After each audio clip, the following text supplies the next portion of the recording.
thank you very much for joining us. Welcome to the virtual educational series. We've been holding these weekly, every Tuesday afternoon. And this week, we're very pleased to be joined by Vlado Damjanovski, also here in New South Wales, Sydney, with me as well. Let me just get our slides sorted. Just one sec. That's okay, we'll get there. We're underway. Vlado, thank you very much for joining us today. We're going to spend about 30 to 45 minutes, depending on how much interaction we get from the audience, but obviously covering off on the 62676 standards, the Australian standards specifically, and then we can always take it off in terms of just general conversations around video surveillance standards and sort of the pathway that they've been on, and maybe also the pathway that they're actually taking also.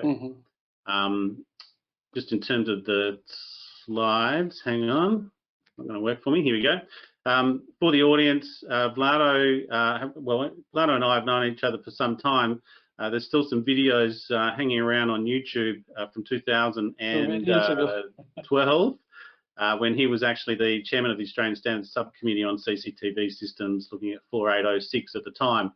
And that particular session's been broken down into several parts, so those are there. And then also we carry Vlado's articles in our magazines and on our websites. The CCTV Buyer's Guide has his compression in your pocket standard, which is his app, and then a range of reviews on VMS applications, video management system applications as well. For those of you who aren't aware of Vlado's work over many, many years, but obviously an author, and you know, I don't put the title of expert on many people, but I think when you've done this much work, Vlado, you are an expert in your field. For the audience, if you're not aware, welcome to visit vidilabs.com. There's a host of content on there, test charts. Vlado also has the Vidilabs Academy, teachable.com, which are workshop series videos that you can do in terms of getting into this field, and also has a mobile app. And again, I've, as a practitioner, have been following Vlado for many, many years and what he's doing. We've also, given that it's we're covering off on standards, I got in contact with SAI Global and said, what can you give us? We're going to be talking about one of your products. And so if any in the audience want to subscribe to SAI Global, particularly if you're a business or a company, that you can subscribe to SAI Global and get access to a range of different standards, you know, whatever is required for you, whether it be risk management or even these particular standards. And they've offered, and yeah, I've lost my code, but if you send me the code MSMSAI, just send an email to promote me at mysecuritymedia.com, you will get access to their LegalX aspect of that subscription. It's worth $2,785. So they've given up to 10 of those away. And you've got till the 30th of June to use that. And again, if you're not too sure, but you're interested in a subscription, just flick me that email with that code and I'll know that you've either attended this session or looked at one of the videos, and I'll organise that and contact. So the first 10 to come through for that. At least we can offer something, that's the main thing. I've got a home surveillance kit, but I didn't think it was worthwhile offering that to this particular audience. Okay, so what I'm going to do is start off with a poll just to get a sense of the audience. There is a mix here as well, and also from different countries, which is interesting. So I'm just going to start with a quick poll on the audience breakdown, and then Vlado, I'm going to hand over to Vlado, and then I think in terms of your questions, maybe put them into two different sort of spheres of thought, both design and installation, and then also applications and analytics. Let me just run a poll, Vlado, first, and so we get a sense of who we are talking to. And it should just be that audience touch points. What's your audience breakdown? If you could answer that for us. So if you're an end user, installer, or designer, consultant side of so they're supposed to answer, click on one of these three. They're answering that, and we're collecting responses. I'm going to wait for a couple more. Here we go. Can we get to 100%? Oh, come on, a couple more. Okay, this is good. Should I click as well? No, that's all right. I'm going to wait for 1 or 2 more, 5 seconds. Okay, there you go. Wow. We've got a 50-50. So I can share that, I think. So we've got a share of 50%. Some might say, cool, no installers, but that's kind of a shame. So we're talking direct from the designers to the consultants. So that's a good thing. Let me just work that out. And cool. Okay, Vlado, I'm going to hand over to you. And again, with the audience, if you've a couple are raising their hands, and if you've got some questions, I'll be monitoring that while Vlado sort of walks through the initial aspects of the standards, and then we can open up for more questions. Here it comes, Vlado. Okay. Well, thank you for inviting me, Chris. So I do appreciate that. I think you can see my second screen, which I tried to share here. So before I explain the latest standard, 62676, just first recap of what we've done in the past 15 years with my colleagues. Well, okay, I'll try to be shorter than that.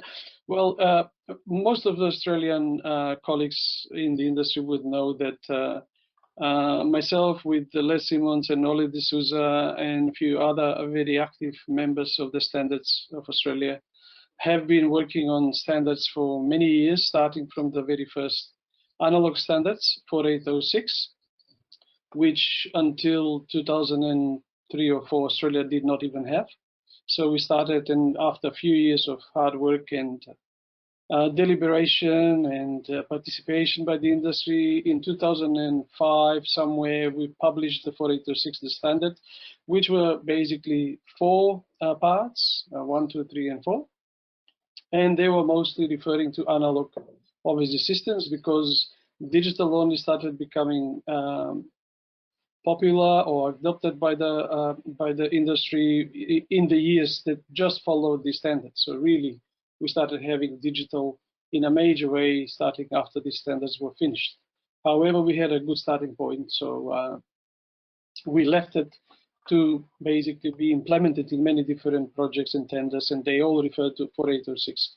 Now, certainly as the digital standard, the digital technology got involved in CCTV, like in all other technical branches in our lives, as we know, mobile phones were initially analog and became digital.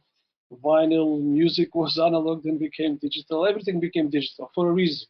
Obviously, we have so much more with digital. So it was needed to have evolution or new standards to add to the analog ones, like which is what we actually started working with the same colleagues.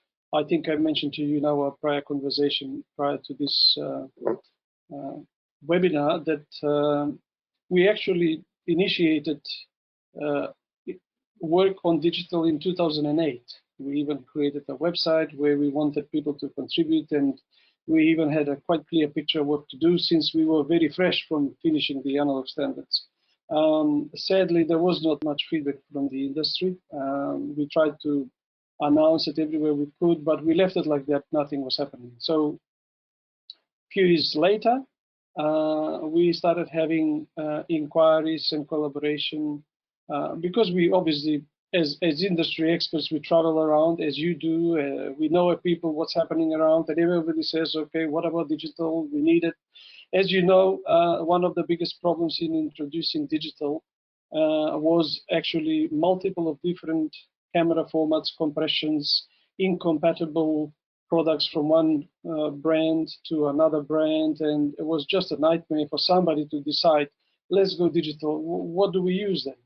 And then we had megapixels, 1.2, 3, HD started becoming popular. So all that called for digital standards. So we had actually One of the known people or known standard bodies in the industry called IEC, which stands for International Electrotechnical Commission, which is head office in Switzerland, is actually a standard body under the umbrella of United Nations, like the ISO. So both IEC, which is for the electrical physical devices, ISO is for processes and procedures and things like that. That are all head office in Switzerland, but they are all under the United Nations.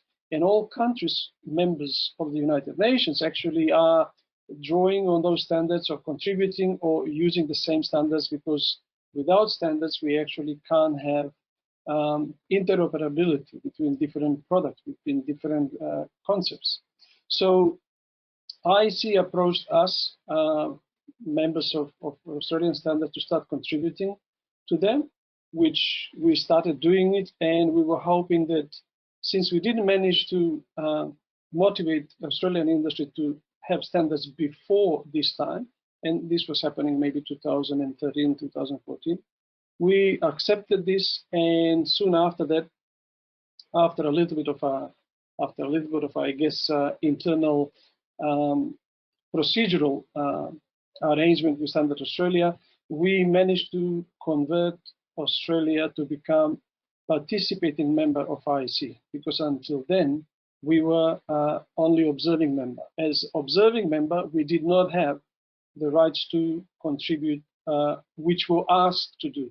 So in any case, we becoming contributors, and then actually we became members from our industry point of view, CCTV and security, of Work Group 12. So in this standard slide, you can see that under the International Electrotechnical Commission, there is a so-called Technical Committee 79, so that's TC 79.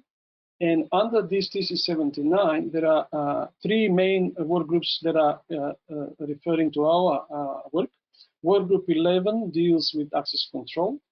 Work Group 12 deals with video surveillance systems, which is basically CCTV.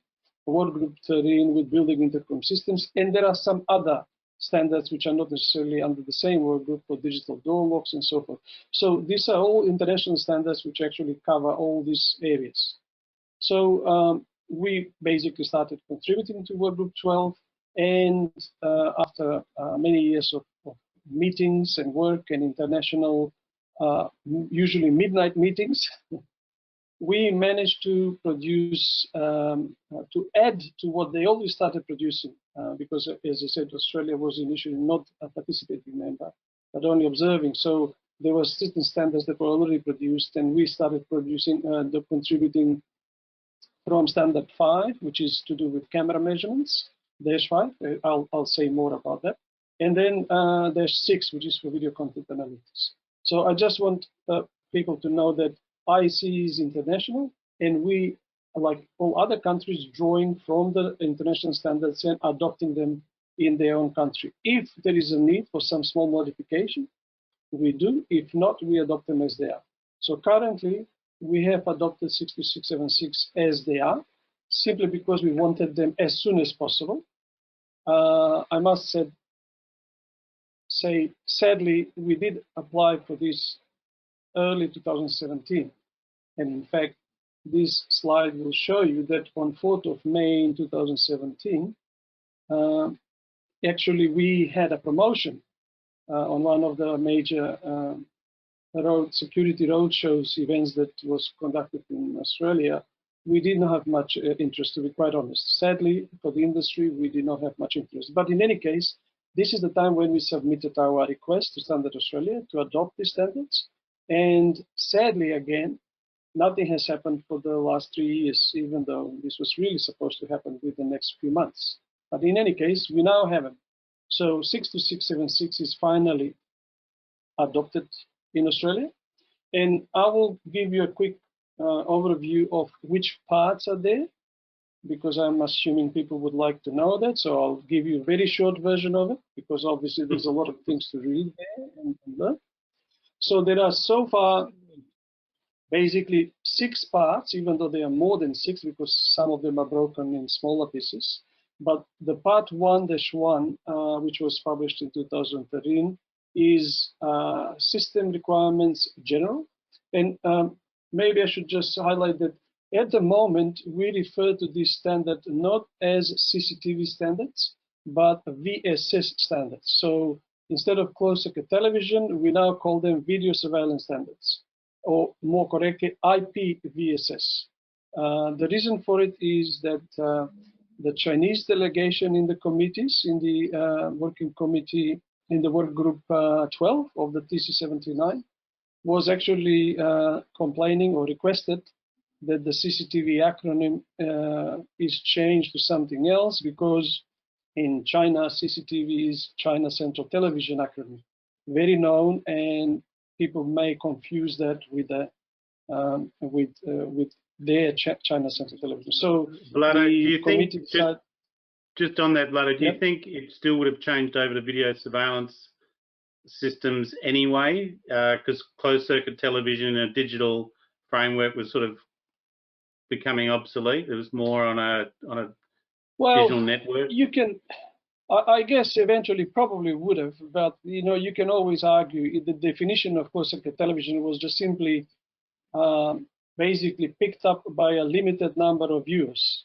Now, broadcast is anybody can pick it up and you don't know it, right? Now, closed circuit television, you can go over network, but you still know you have to log in to have somebody to view it, even though you may have hundreds of them. It will still be closed circuit, like it's not publicly broadcast. Got it. So I guess, in my opinion, CCTV could still stand the test of time from the concept of why was it initially called closed circuit television. But I agree, once you start thinking about, well, you've got networks, you've got open now, wireless things, and why would you call it closed circuit? It's not really closed, it's not really circuit, but it's closed in who can view it, unless you decide to publicly broadcast it, right? But in any case, I think it's a good, let's say, compromise, because now we've got video surveillance systems. Although, having said that, I just want to mention something that I've been passionate about from the very first book that I wrote on CCTV, which was simply called CCTV. I don't see CCTV to be just for security and surveillance, even though I am basically part of that industry and it's mostly security and surveillance.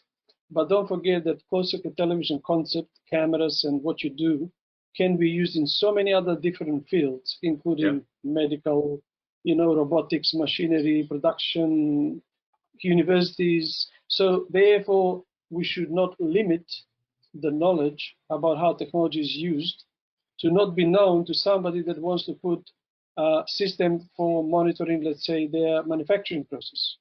The concepts are the same, right?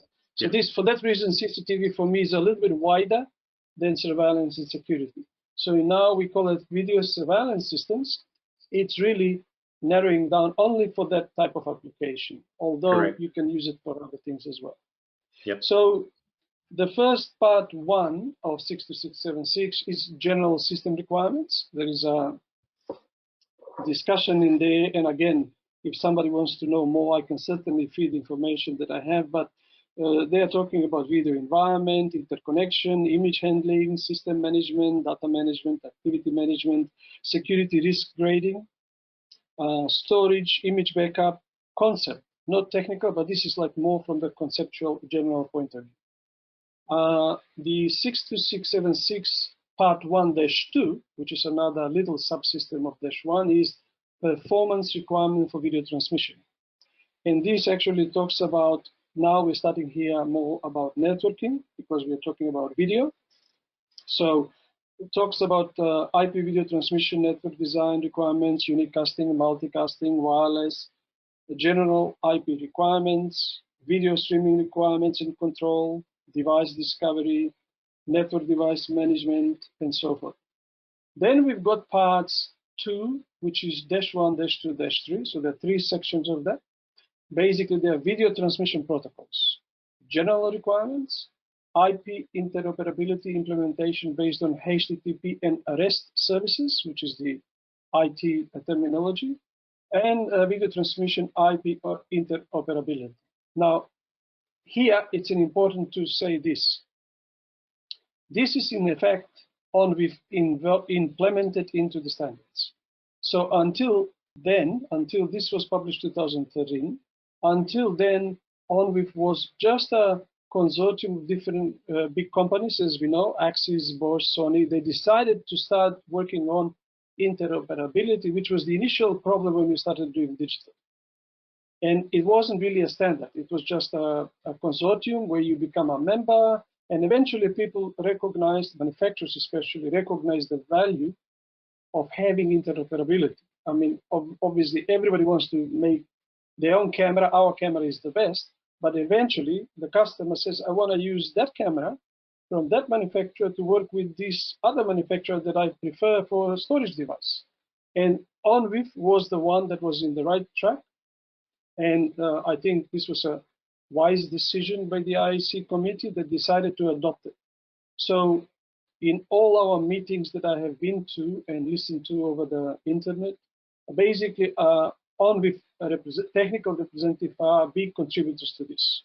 So I think in this instance, unless you're an IT developer or somebody that wants to do ONVIF implementation, this part 2 is really going to be a little bit above your head, because it's really too much XML codes and data that not necessarily easy understood by, let's say, installer or end user. But that's what part 2 refers to. But Vlado, just a question on that. Sorry, sure. Vlado. If you're doing a set of specifications, would you be referring simply to part 2 here now, or would you still be referring to the ONVIF profiles as well? Or I think you can do both, but certainly from the standard point of view, they would be the same. So if you say we want compliance with 62676 parts 2, then it will be compliance with the ONVIF. And basically, I think it will work either way, because there is both way communication and collaboration, because the standards people sometimes come up with some ideas that ONVIF didn't consider. And then they are fed back for them to develop it, and then they bring it back. So while we are here, maybe it's important to mention, I mean, I think all technical people would know it, but standards are constantly evolving. Standards are never finished, especially now, which we, with such a digital evolution we have, with new things, new analytics, new ways of doing things, there is constant need for updating of the standards. And sadly, technology goes faster than the standards, simply because standards does men getting together to get their heads around and develop, and that takes time. Well, technology can be easily developed by some manufacturer, and then suddenly you've got a new thing that becomes very important and functional. So this will constantly evolve, but certainly you can say now that it is part of the standards, and you can refer to that as 62676-2. Part 3 is kind of reminiscent of analog and digital video interfaces, probably not so critical as a new thing, but it's kind of making sure that people still understand that even if we deal all the time now with digital, especially digital transmission and storage and encoding, at the end of the day, this is very important thing that I also say on my seminars. People think everything is digital. No, the input is digital, the output, sorry, the input is analog, the output is analog. Everything in between is digital. So in other words, the sensor picking up images, that is analog until you quantize it and convert it to digital. Then when you view it on the monitor screen or display, the brightness illumination comes up from screen. It's also analog. Until then was digital, but at the end of the day, you must consider that analog is still a part of it, because our visual system is analog. We can't see digital values of luminance. We only see intensity and so forth. So part 3, in a way, is staying there just to you know, keep a tab on what is happening in the analog part relative to digital. Now, part 4, application guidelines, is a very important one for many of us. And even though this was finished before I got involved, actually part 5 is the one that introduced a very important concept of pixel density. And this is where now everything can be summarized in one, let's say, formula of clarity of what you see. So instead of you now having to know, okay, what camera do I have? Do I have 3 megapixel camera, or do I have HD or 4K or whatever? Instead of you thinking that way, this application guidelines gives you some idea of what is the amount of pixels per meter that you need to see with your camera lens combination in order to be able to identify a person, recognize it, read number plates, see playing cards, recognize money. So all these are basically in a way introduced with the application guidelines standard. And furthermore, in there is an interesting way of introducing objective and subjective evaluation of details by using faces, computer-generated faces, which was introduced by Home Office of England, of the UK. And that was a very interesting and simple way of verifying how good your system is, particular camera, how far with that camera you can recognize or identify a person. And then the operator will tell you. So you don't need to know then any formula if you don't want to. You actually, if you follow the process, you will be able to recognize that. And there is a process how to do it, which I explain in some of my seminars, but also in some of the Video Labs test chart manuals you can download, you can read that. Now, there is one little thing I have to mention there, which is important for people that are adopting it now, because don't forget, this is 2014. We, as Australian committee, noticed some, let's say, error in the calculation of pixel density in the standards. Now, we could have requested correction before we adopted it in Australia. But we were advised by Standard Australia, it will take 2 to 3 years at least if we have any corrections, which took anyway 3 years. But so they said, look, the quickest way is just adopt it as it is. And if you've got any corrections, we can correct it later on through IEC or directly in Australian standards. So what we did is actually we presented something called corrigendum, which is correction of the pixel density calculations to be in accordance with the analog pixel density, which was in the analog standards referred to as 100% person's height in the field of view of analog monitor. Okay, we have done that, accepted it. People have adopted it. Everybody used that.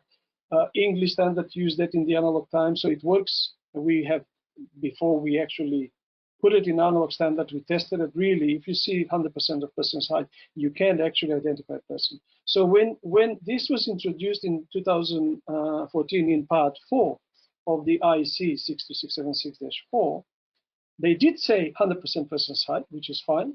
So for 576 active lines in PAL, which what we had before, if you divide 576 by average person's height 1.7 meters, for example, pixel density should be at least 330 pixels per meter, not 250, which is what the standard suggests. So in a way, we are saying, look, we need to increase the pixel density requirement because in the past, when we talked about analog, we didn't have compression. Now we have compression, and compression further deteriorates the signal. So we need to have really at least 350 pixels per meter, not 250. So it's quite a big discrepancy. So that was accepted in our presentation. So that was submitted to the IEC. And now we are expecting the IEC will eventually come back with an adaptation of it. But the point was that you will find everywhere in the industry, face identification is defined as 250 pixels per meter, and that is wrong. It should be at least 350 pixels per meter. All right. And if somebody wants to know more, I can submit some even tests that we have done, and you can see. Especially, Vlado, should it come up on the test chart, like say the ANSPAR test chart? Would that type of discrepancy come up? If you're doing the discrepancy is really visible when you do practical tests, especially with a CCTV camera. And that's what I said. I can submit, or I can, whoever wants to see, you can do it yourself, of course. In CCTV, don't forget, we are dealing with intruders, which usually are at low light or at night even.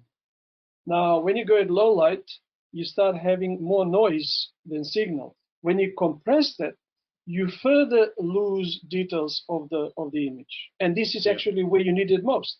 So if you went with 250 pixels per meter, you will see a blurb of the face rather than somebody can say, ah, that's Vlado, that's Chris, you know? So what we are saying is be aware of that. We are not saying don't use it, but we are saying if you want to be compliant with the standards, be aware that there is an error there, because in the same standards, the -4, in the same standard, they do say you need to have 100% person's height in the field of view for face identification. And it just simply, if you convert it, it's not 250 pixels per meter. It is 330 at least, as I said, maybe 350. I would even say should go 400 maybe. But the point is, that is a corrigendo. So this is an important little current situation in regards to -4. Part 5, it's data specification and image quality performance for camera devices. This is the one that I participated a lot and contributed a lot. It's quite a lot of work in there, but basically this standard is new ways of measuring video signals of digital cameras. And based on this, we've designed also a new test chart, which you can see somewhere here at the back. And other people have developed the same way, people that make test charts. We are now using most often the so-called Siemens sine wave stars to determine the resolution. And resolution with the digital cameras now is no longer measured in television lines, because that was the time in analog days where we had a screen scanning the pictures with lines. We now refer and measure resolution in line pairs per picture height, or LP/PH. This is like in photography.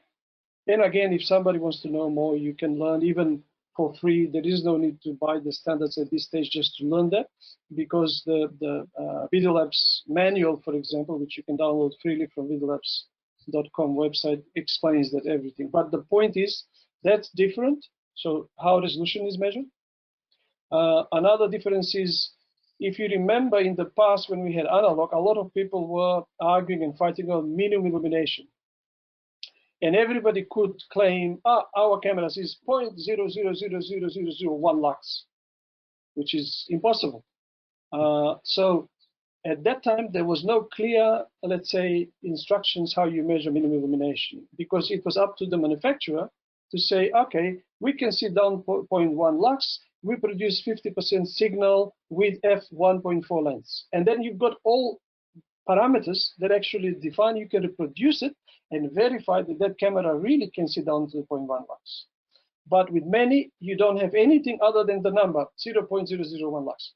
That doesn't mean anything unless it tells you what lens they're using, unless it tells you what signal level you're getting at that level. Because once you get noise and AGC, suddenly signal, you can be 1 volt peak to peak, but that's not really equivalent to somebody else that doesn't have full strength signal. So in this, we actually have defined the signal is measured down to 30% of the video luminance level before you display it. So there is a way that you can measure that, even though it's digital, it's converted to analog before display.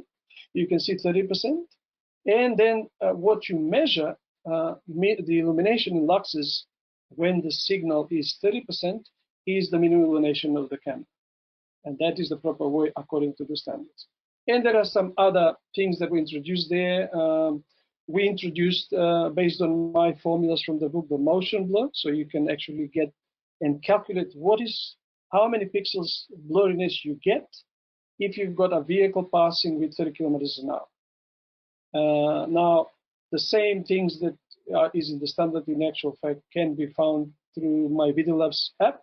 I'm not here to advertise that because that's really not the point of this, but basically motion blur, pixel density and everything can be calculated simply on your mobile device, whether it's iPhone or Android. You can find that through the website. So that is part 5. Now, during that time, when we actually finished it in 2018, Korean delegation submitted a very interesting addition. So it's part 5-1 for environmental test methods for image quality performance. Because as we know, in CCTV, we never have the cameras in laboratory environment all the time. We install cameras outside, and as you know, in Australia, you've got 40 degrees, 50 degrees outside. Performance is completely different. So we have introduced, or they have proposed, and we adopted it with some small changes maybe, how you test. If you want to be fair, okay, if tender requires these cameras to be installed in the middle of the desert in Australia where you get 40 degrees, we want to know what is the performance of the camera at 40 degrees. And you will be surprised, so many new problems appear there, including optical shifting of the focus. So without you touching the fixed lens, you completely can lose the focus at 40, 45 degrees. And we did not know that in analog days because lenses were mostly glass and there was not such a detailed attention to pixels because we had very rough resolution. Now with digital, with small pixels, with plastic molding glass, you can see big effect when you have high temperatures. And this part of the standard addresses that. So it's nice to have in mind what it means. And finally, the part like 6 cooling in there as well, Vlado? Well, yes, of course. Okay. People propose that. Of course, you then have to, like in my project, I proposed double sun shielding, for example.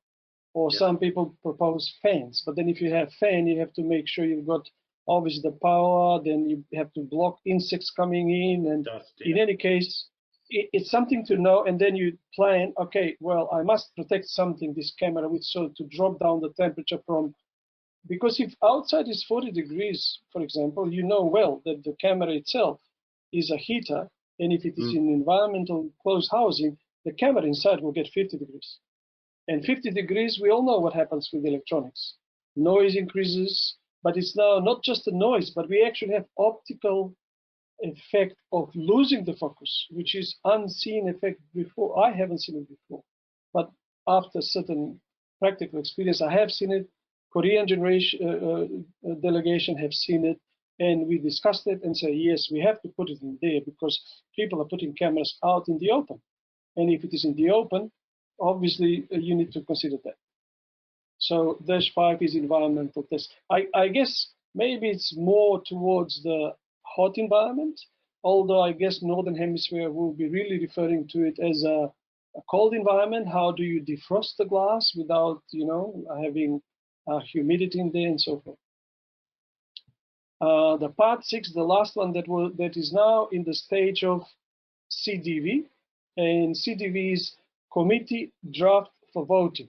So this is nearly finished standard for video content analytics. And I did contribute a little bit to that, but most contribution was by our colleague Oli de Souza. He's done tremendous work in contributing to this. And in fact, he is the now leader of the delegation working on the video analytics. And I think that might be a very important for video analytics, performance testing and grading. So everybody can tell you our system is best in face identification. How do you compare with another system? Everybody will tell you the best.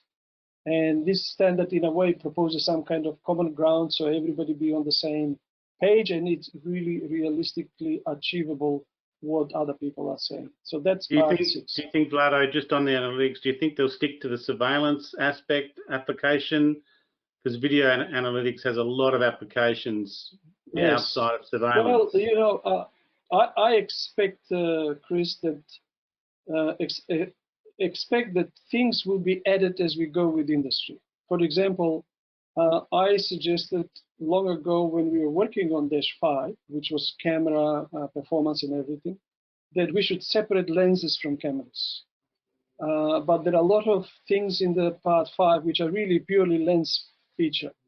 And that means, in my opinion, I'm used to having separate body, separate lens. If you qualify a system where you say, the resolution of this is that much because the lens cannot be detached. But if you put a different lens there, you may get much better resolution because the actual camera is a better resolution sensor. So there could be things that will be added. And I expect that there will be additions of different type of analysis, because I don't think video analytics is only face identification and number recognition. I expect that there will be so many more practical, intelligent uses of CCTV, and not just for security. As we know, we use already analytics in retail stores where people are monitoring the queuing in front of cash registers, or traffic where there is more vehicle than it should. So in a way, I think this is now the time. If I'm preaching again, CCTV can take so much more of the markets if you start diverting your interest in other areas. Because with clever analytics, which can be made now much easier than 10 years ago, you can actually achieve things that are impossible with anything else. But you've got through the video, you can do a lot of intelligent things. It just really up to the very exciting. It's a very exciting piece of technology, as you say, beyond security, just video, digital video, and the application of digital video and analytics does, as you say, open up pretty much to every single industry. But what we'll do is, we'll open it up to questions. I've got one question here on OnViv. And do you believe the inclusion of OnViv into the standards will block Chinese manufacturers who have been suspended from OnViv due to the US trade war? No, I don't believe it. I'll be honest. I would like to have CCTV or VSS stay away from politics, because I must admit, initially, I'll be quite honest, I also was a little bit reluctant to accept Chinese products, because at the end of the day, they killed a lot of businesses. A lot of manufacturers stopped making because they made it cheaper than anybody else. And that was really bad for us. And it was bad because at that time we didn't have any standards. But I can tell you from what I personally have seen, Chinese delegation is one of the bigger ones that have been contributing to the IC standards. And they are more educated and smarter than we think now. Now, what is happening now with China and America is purely political. I think we just have to adopt and accept what is good quality, and they are getting better and better products. It's like Japan producing electronic goods in 1960s. They were just copying what was made in Germany or somewhere else. And suddenly they took over with their own research, with their own development, and China is at that stage. So I only wish they have a little bit easier to understand English, because obviously language barrier is a little bit of a problem.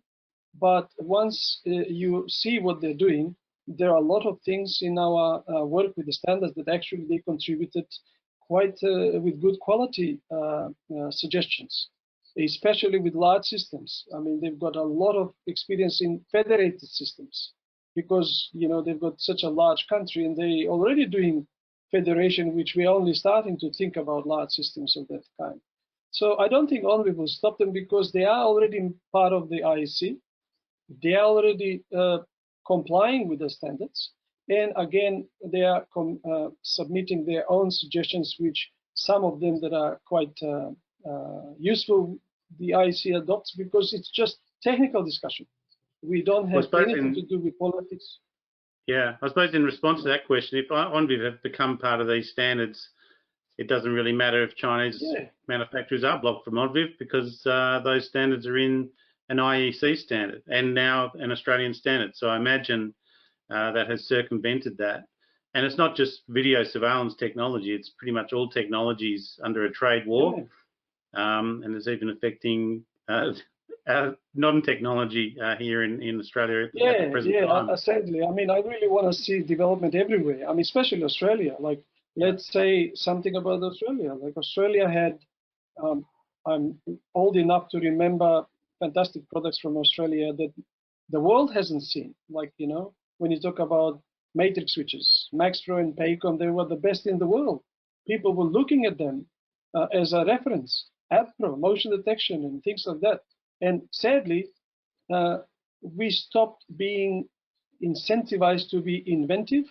We are just basically importing and selling. And that's where I think it's our mistake. And our opportunity would be, especially now after this COVID isolation and things like that, I think a lot of smart people out there, young kids, that if they're pointed in the right direction, they can come up with smart video analytics that does something that nobody has thought of. That we just have to,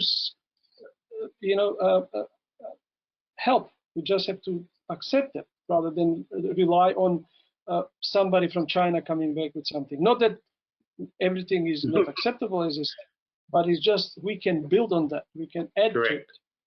I think analytics is definitely the sort of the next frontier as to what can be applied, and it's open slather in terms of that, because it's a software driven sector of the industry. You don't have to manufacture anything to start to apply analytics. Well, we've got one more question. Let me go, yeah. Vlado, go. Yep. Well, I just wanted to digress a little bit here, but it's still to do with the video analytics. In my capacity of doing lectures around the world based on my books, I actually was asked to do video analytics seminar for Singapore, which you've been there too doing your stuff. And I can tell you, for me, that's also new, like for everybody else, because I'm not a programmer. And I was wondering, why is suddenly video analytics so, interesting, important, and attractive? And I now understood once I went through the history of it. And what I want to say is, for people to understand that better, and why is it only changed recently, literally as of 2012 onwards, there is a huge quantum change, quantum leap in analytics and understanding, because the programming using deep neural networks are actually different to what was before in video analytics. I urge you, if you have time, and now probably a lot of you will have time, have a look at the documentary called AlphaGo. AlphaGo is a movie about the Go game, which is a traditional Chinese, Korean game of much more complicated than chess, how a program managed to beat the world champion in Go, and the whole human story behind it. You will love it, because it's both technology and human story. But you will also understand the idea of how deep neural network evolved and why they are suddenly now better than what they used to be 10 years ago, 20 years ago. Absolutely, and I have seen that. I did see that. I just started watching it. I think it was late at night. So it's on SBS on demand at the moment, right? It's also on YouTube. You can. I think it's free. You don't need to pay. You'll find it. It's just AlphaGo. Yeah. Fair enough. I have seen a brief introduction to that. I've got one more question here. As you said, camera is not just for security. In Tel Aviv, a camera with a telephoto lens was used for detecting a bug in a drinking water, so they could quickly turn it off. So probably detecting a bug in drinking water. So detecting insects and other types of things in water. It would have been some sort of, as you say, video monitoring application. Well, look, Vlado, everything is pixel density.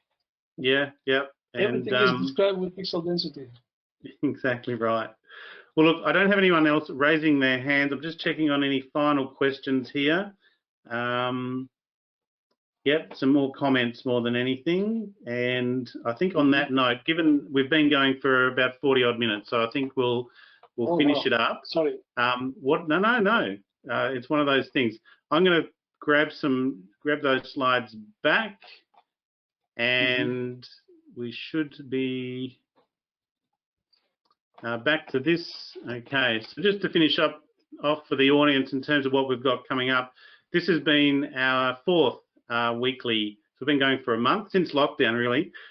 This is our fourth session. Last week we had offenders and looking at from a criminologist viewpoint with Professor Martin Gill and what offenders are looking at. Yes, we had SCADA systems, industrial control systems, and business continuity planning with Daniel Einreich in Israel. And then we had Chirag Joshi talking about cybersecurity awareness for a remote workforce. And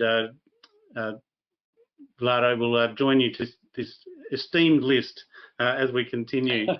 Thank you for the opportunity, Chris. No worries, it's been a pleasure. And for the audience, in terms of the podcast show, those are still going quite strong. We've just done part 2 of a 3-part series with Accenture looking at cybersecurity resilience as well. And there's a number of other, both national security, cybersecurity podcasts in that series also. And if I keep going. So next week, someone touched on the China technology. We're going to do a special series coming up next month, looking at the difference between sort of the Chinese versus the West technology, and so what are some of the key differences as well, and again, at what standards. Next week, we're looking at security technology for COVID-19. I've got Darren Banks, CRK Kennedy lined up, looking at some video applications, thermal cameras. And then we've also got John Davies coming in from the UK, TDSI, looking at their access control. They've got a access control tracing technology for building management systems that you can start to use. And I'm chasing down a researcher in South Australia who has a thermal camera applied to a drone, and we'll have a panel session on security technology for COVID-19 and see what we can come up with out of that. So again, keeping it on that. June 3, we've got some crypto webinar, or a crypto webinar with Encipher. What you don't understand about crypto can hurt you. So looking at encryption and encryption applications as well.